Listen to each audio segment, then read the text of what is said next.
आगे क्या कह रहे हैं परमात्मा, सुन लो। कौन भटक रहा है, किसके लिए भटक रहा है? बच्चों, परमात्मा हमारे लिए भटक रहे हैं। इन पिछली गलतियों से सबक लो, इनको फिर से ना दोहराना। अब शिक्षा लेनी है हमने इन गलतियों से। जैसे आपको बताया है कि कबीर भगवान है, ये सारी सृष्टि के रचने वाले हैं, ये हमारे पिता, हमारे जनक है, हमारे कष्टों को दूर करने वाले, संकट मोचन यही है। लेकिन हम इनको छोड़कर अन्य उपासना करते रहे हैं। जैसे गीता अध्याय 16 श्लोक 23 और 24। ध्यान से सुनना भी है, ये सुनने में तो आसान सा लगता है, हमने बहुत बार सुन लिया। गीता अध्याय 16 श्लोक नंबर 23 और 24, जो व्यक्ति शास्त्र विधि को त्याग के मनमाना आचरण करते हैं उनको ना कोई सुख होता है, ना कोई लाभ होता है, ना उनकी गति होती है, टोटल व्यर्थ। हमें याद हो गया क्योंकि गुरुदेव ने हजारों बार सुनाया। लेकिन सुनाया क्यों? क्या हमने विचार किया? सुना किसको रहे गुरुदेव, आप और हमें? तो क्या हमने कभी विचार किया कि गुरुदेव क्या कहना चाह रहे हैं? अब सुनो ध्यान से।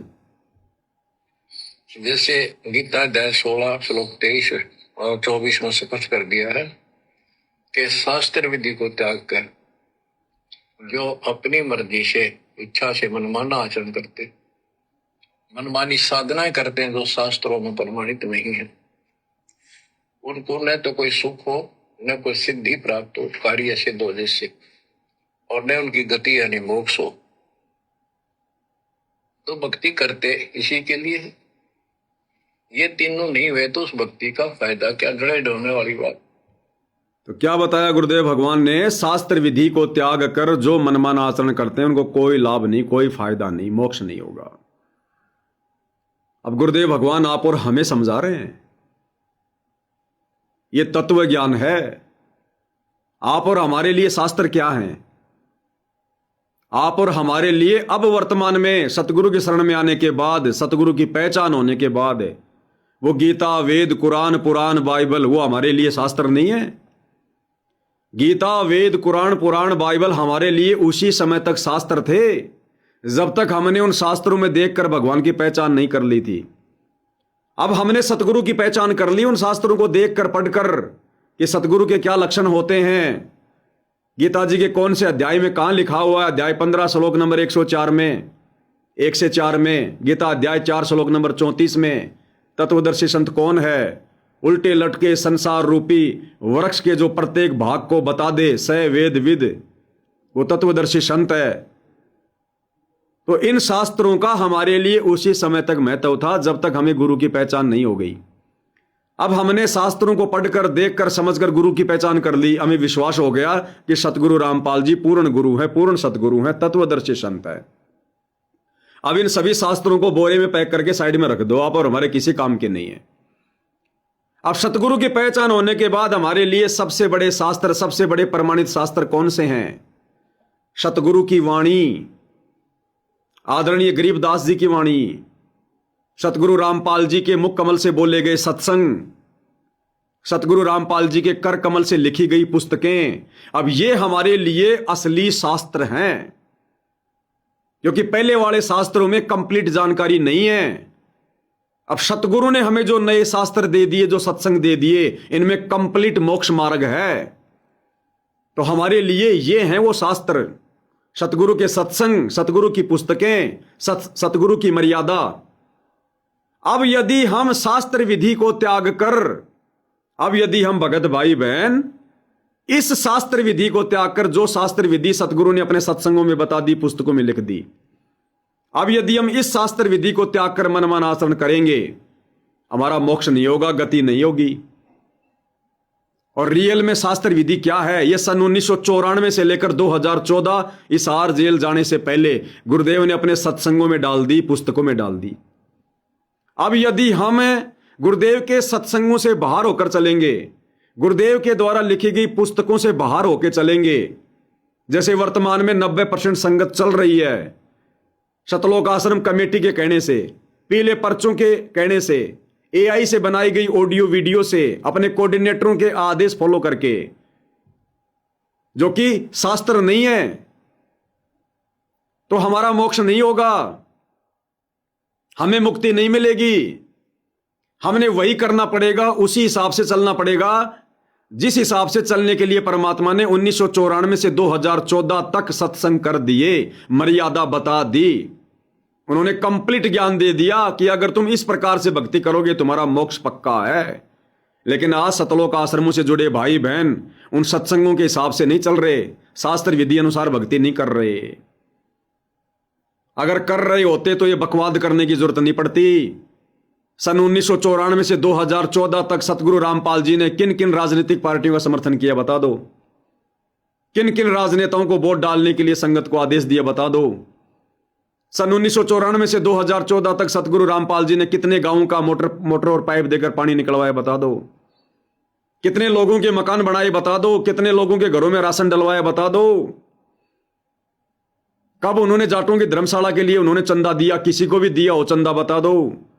कब उन्होंने आन उपासना के लिए कहा है, कब उन्होंने परशुराम की जयंती में जाने के लिए कहा, कब उन्होंने अयोध्या में भंडारा लगाने के लिए कहा। तो आज संगत क्या कर रही है? सतलोक आश्रमों से जुड़ी संगत सन 1994 से 2014 तक सतगुरु रामपाल जी ने हमें जो शास्त्र विधि दी है, क्या उसके अनुसार चल रही है? क्या आज से पहले इस कबीर भगवान ने किसी के मकान बनाए? क्या सतयुग में परमात्मा ने किसी का मकान बनाया? क्या त्रेता में बनाया? क्या द्वापर में बनाया? क्या 650 साल पहले बनाया? क्या चारों युगों में परमात्मा ने किसी के घरों में राशन डलवाया? क्या चारों युगों में आज से पहले कभी बाढ़ नहीं आई? क्या परमात्मा ने बाढ़ का पानी निकलवाने का उस समय के अनुसार कोई यत्न किया, कोई प्रयत्न किया? या सब अपने कर्मों का भोग भोग रहे हैं? यहां वही सुखी होगा जो सतगुरु की शरण में होगा, उसके ऊपर परमात्मा आपत्ति नहीं आने देगा। अपने भगत को परमात्मा 100 यत्न करके बचाएगा। दुनिया की भगवान ने ठेकेदारी नहीं ले रखी। तो फिर आज ये सतलोक आश्रम कमेटी वाले जबरदस्ती के ठेकेदार क्यों बन रहे हैं भाई? क्यों अपने कर्म फोड़ लिए? क्यों संगत के कर्म फोड़ दिए? क्यों हजारों करोड़ रुपया संगत का बर्बाद कर दिया? इसलिए गुरुदेव भगवान कह रहे हैं कि शास्त्र विधि को त्याग कर जो मनमाना आचरण करेगा उसका मोक्ष नहीं है, ना उसकी गति है, ना सिद्धियां होंगी, यानी उसको भक्ति में सफलता नहीं मिलेगी। तो ये है असली शास्त्र विधि, सतगुरु रामपाल जी के सत्संग। हम सोचते हैं ये तो गुरुजी दुनिया वालों के लिए कह रहे हैं, जो मंदिर में जाते हैं, मस्जिद में जाते हैं, उनके लिए कह रहे हैं गुरुजी। अरे गुरुजी के सत्संग सबके लिए होते हैं, जगत के लिए भी, भगत के लिए भी। सभी परमात्मा की आत्मा है। भक्तों ने अपने हिसाब से समझना होता है, जगत ने अपने हिसाब से समझना होता है। तो 90% संगत जो आश्रमों से जुड़ी है धोखा खा गई। शास्त्र विधि के अनुसार केवल सात संगति से जुड़े हुए भाई बहन भक्ति कर रहे हैं, केवल सात संगति से जुड़े हुए भाई बहन। तो गति किसकी होगी, मुक्ति किसकी होगी? आने वाले समय में सफल कौन होगा, सुखी कौन होगा? ये विचार कर लेना भाई। अब आगे क्या कह रहे हैं गुरुदेव? तो बच्चों, आपको बताया सभी वेदों और ग्रंथों से सिद्ध कर दिया कि कबीर भगवान है।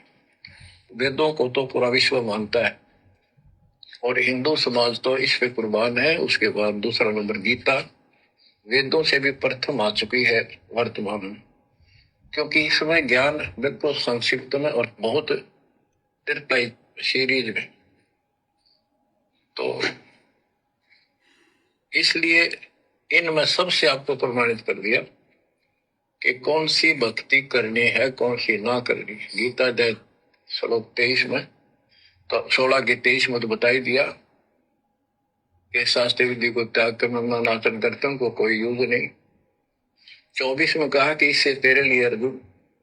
अब गीता अध्याय 16 श्लोक नंबर 24 क्या कह रहा है कि अर्जुन अब तेरे लिए शास्त्र ही प्रमाण है कि कौन से कर्म करने चाहिए और कौन से कर्म नहीं करने चाहिए, कौन से भक्ति कर्म करने चाहिए, कौन से भक्ति कर्म नहीं करने चाहिए। शास्त्र ही प्रमाण है। तो संगत ने लोगों के मकान बनवाने थे या नहीं बनवाने थे? सतलोक आश्रम कमेटी को इनको पात्रों को चंदा देना था, पैसा देना था, दान धर्म का या नहीं देना था? इन आश्रमों में गुरु की गैर हाजिरी में जाकर ज्योति पाठ करवाना था या नहीं करवाना था? आश्रम वालों के कहने पर राजनेताओं की रैलियों में धक्के खाने थे या नहीं खाने थे? इसके लिए अर्जुन तेरे लिए शास्त्र ही प्रमाण है। तो असली शास्त्र हमारे लिए क्या? गुरु जी के सत्संग, गुरु जी की पुस्तकें, उनमें इन बातों का, इन बकवादों का कहीं जिक्र नहीं है। तो संगत ने क्या किया? गीता अध्याय 16 श्लोक नंबर 24 को ध्यान से नहीं समझा। गीता अध्याय 16 श्लोक नंबर 24 के अनुसार, अपने गुरुजी के बताए अनुसार संगत नहीं चली। कौन चला? सात संगति से जुड़े भाई बहन चले। तो सफल कौन होंगे? सात संगति से जुड़े भाई बहन।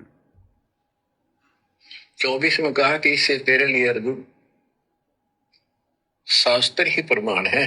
कर्तव्य तो साधना करने योग्य है और अकर्तव्य जो ना करने वाली है, इन्हीं के आधार से करो।